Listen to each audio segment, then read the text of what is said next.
Hello and welcome back to another video. Today I'm going to be showing you the top tips and hotkeys that I use in The Sims 4 that you may or may not know already in The Sims 4, and as a beginner I would have probably wanted to know the hotkeys, so I thought I would put it into a video. And yeah, obviously if you do enjoy today's video, please give it a massive like and subscribe if you want to see more from me, as it does really help me out. But let's jump straight into these hotkeys. So before we get into the video, let me show you quickly some of these tools up here. When you press H, it will select the hand tool, so you can use this to grab any object to move it around. Pressing E will select the dropper tool, which you can use to copy an item. K will select the sledgehammer tool, and you can use this to remove an item. G will toggle the grid on and off. Pressing T will give you a treetop view of your build, and if you press T again, it will go back to the original view.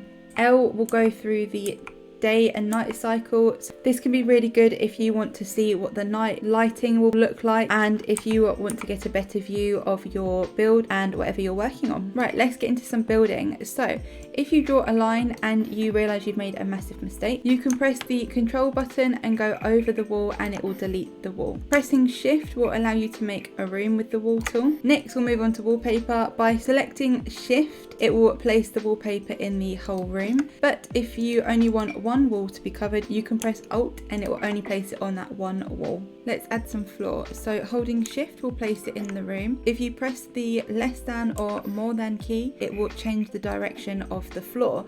This is especially good with wood and tiles, but it will work with any of the floors. You can also use Control F, which will give you a quarter tile, which is especially good for customizing your flooring further and making unique designs. Let me show you a couple of examples. And these are a few examples that I just made a minute ago. I'm sure there's plenty more that you can explore and experiment with.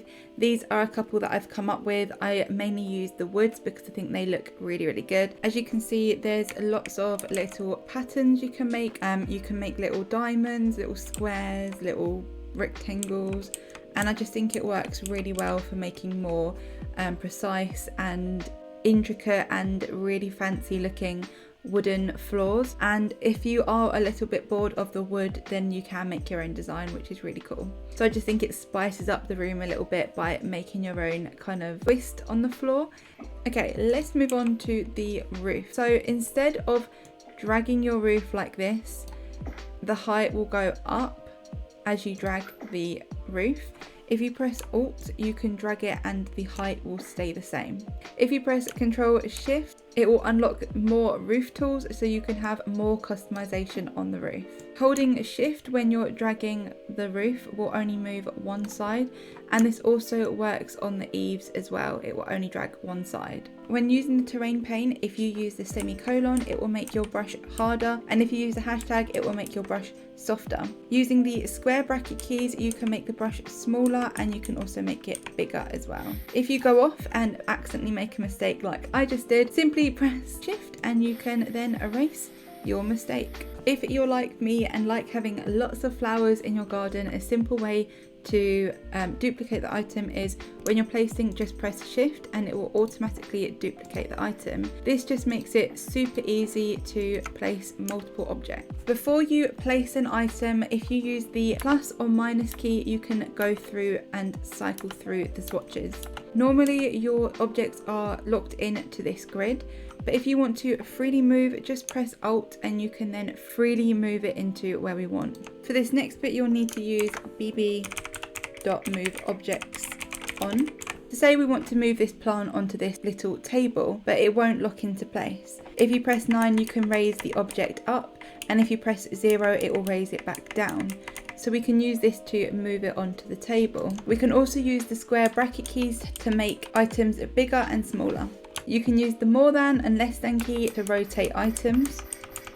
So say you want to get all of this stuff on the coffee table in a specific place, but it just locks in to the specific area. The best thing to do is to place all of the items onto the coffee table, because then you'll have the correct height for the item, and then you don't need to mess around with the 9 and 0 keys. Then move the coffee table out of the way, and then simply select your item, press Alt and simply move the items where you want them.